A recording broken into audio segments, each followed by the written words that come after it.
with Prof JJ Tabane. We raise the altar tonight here on Power to Truth as we start 2025 and continue with season 5 of Power to Truth. The mission of truth telling starts now here on Power to Truth tonight. Of course, we thank the Lord for having brought us thus far and made us cross over to a new year altogether, and the same script of truth-telling continues this year and this week. Powerful week as we host Fikile Mbalula, the Secretary General of the ANC, who's my guest tonight.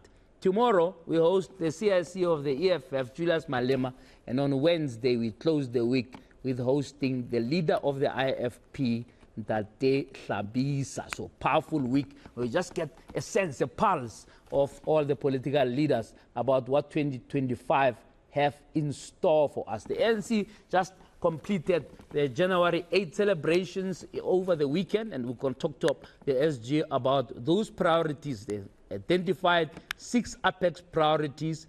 Do you think they will get that done, or is it going to be a repeat of last year? What do you think? You can, of course, tweet us at JJ Tabane, at eNCA, at Power to Truth, and tell us your own views. But Fikile Mbalula here himself to talk to us on the red chair about it. We put him on the red fire to tell us what really is going on. Is the ANC on the upward mending trend, or are we expected to see the same trend of decline in the next elections?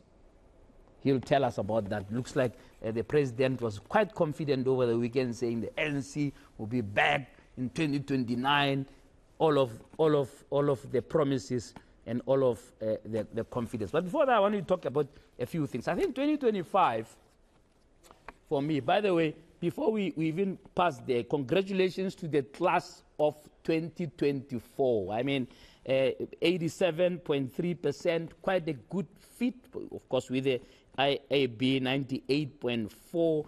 I mean, it's just 100% pass rate there. I want to make a special shout out to my daughter Prof JJ Tabane, who got 4 distinctions along with a 100% pass rate with her school out in Lebone College in Pukeng. Really being a proud dad today with Prof JJ, making us proud as a family. I want to congratulate all of her colleagues, all of those who sat down to write that examination. It's quite a milestone that always gets the country talking about its relevance and what have you. But when it comes down to the wire, in your family, you say, this kid has passed, has done well, has been able to study and make sure that his future or her future becomes brighter. So Prof JJ is making us proud as a family. So congratulations to all. We hope that your future will be even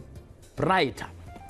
Now, let's talk about 2025. I think 2025, for me, it comes down to what one can call finding the political spine.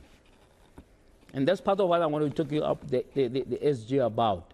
I think the president did very well, closed the year on a nice note on the bella, because that was really the difference between finding a political spine and losing one. And I think he has put his foot down nicely on the bella, because, you know, it was almost like we're in a movie. We're back to 1976, where we must argue about, oh, can my child here or my daughter, you know, who lives in Krugersdorp, go to Krugersdorp High. Oh, she can't go there because if she goes there, they talk a language she doesn't understand in a South African school, you know, or they can't talk her language. They can't teach Tswana there. They can't teach Zulu there. But that's just crazy. And I think that here the ANC and the president had to find that political spine. My only wish is that they can find the spine on many other things. They can find the same spine to say there's going to be a national health insurance and it's going to happen. With all the weaknesses that are there, it's going to happen. There's no policy in the world that's perfect. But there is a policy around which people fail to find a political spine. And it's sad that we've got too many of those incidents. And I hope 2025 will navigate us to finding this spine. In other words, our political leaders are got to have some balls, basically. It's as simple as that. It looks like the spine is missing. It's a different matter if the spine is weak.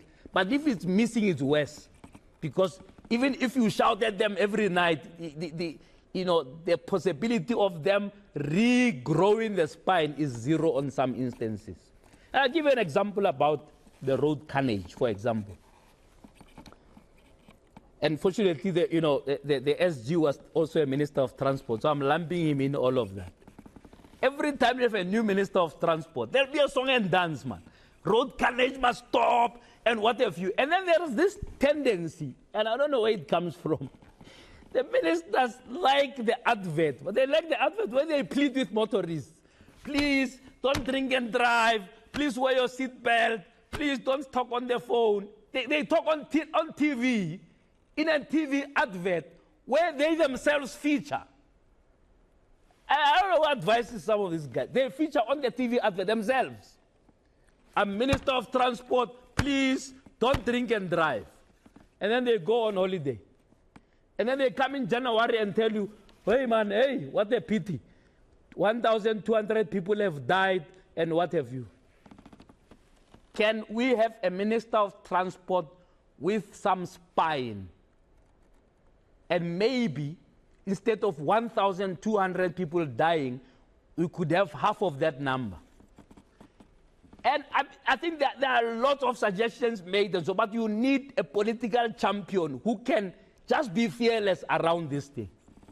I'll give you one simple example. A car lives here going to Limpopo with a load bigger than this studio. It's a van, a small van, that's it, 120. It can fall anytime. The load is beyond what can be even measured. If they can put it on a scale, it will be 10 times what is allowed. The policeman comes and says, hey man, hey, man, hey, this is bad.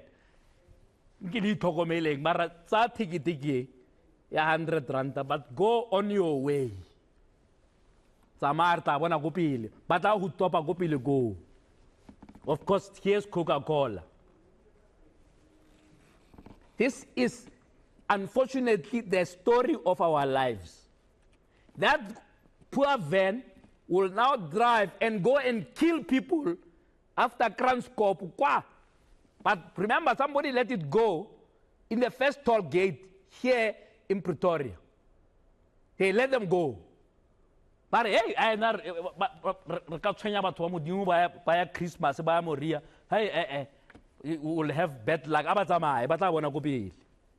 They kill people there, and then the ambulances rush there to say, hey, what a pity. But we don't know what happened. Maragard lorry is out of control from drive. Or they stop a taxi, it's a mess. But no. Hey man, hey, who's lehemo, halali the brake lights, marzamayang lita bona gopi. That's where the problem starts. There is no political will to say, sorry pa, you no longer proceeding, park your car here. You can create an impound to go. Just create the level, just park the cars there, which are unroadworthy. I can promise you, if you did that consistently, people will be afraid to take an unroadworthy car by driver, by a Moria. But I want after the holiday, taxi, or you will use a taxi to go. But drunk, arrest them on the spot. Keep their cars. Why can't we find a minister of transport who can do that? No. The law does not allow. Yeah, no, change the law. I agree with your legislatures. Change the law that allows you that if your car is roadworthy, it cannot proceed. It must be impounded there and then. After the holidays, we impounded for 30 days.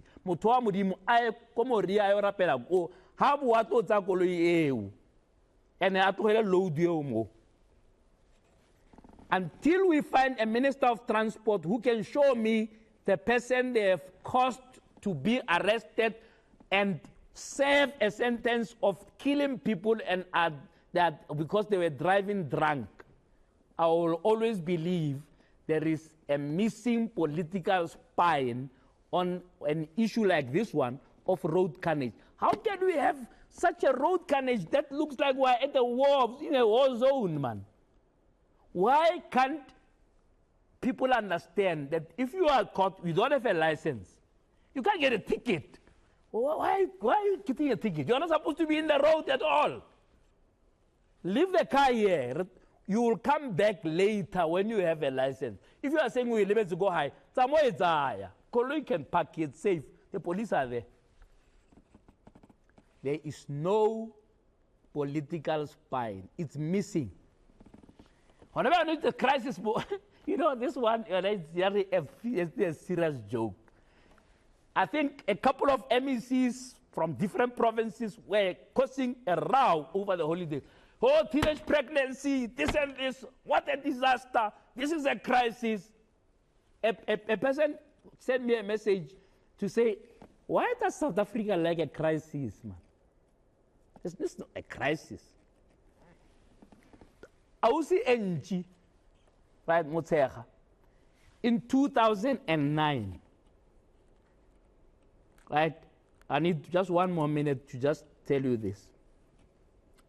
Issued a report, man. A full thick report is 169 pages long, which explains the phenomenon of teenage pregnancy and has recommendations in 2000. I give you how long ago that is.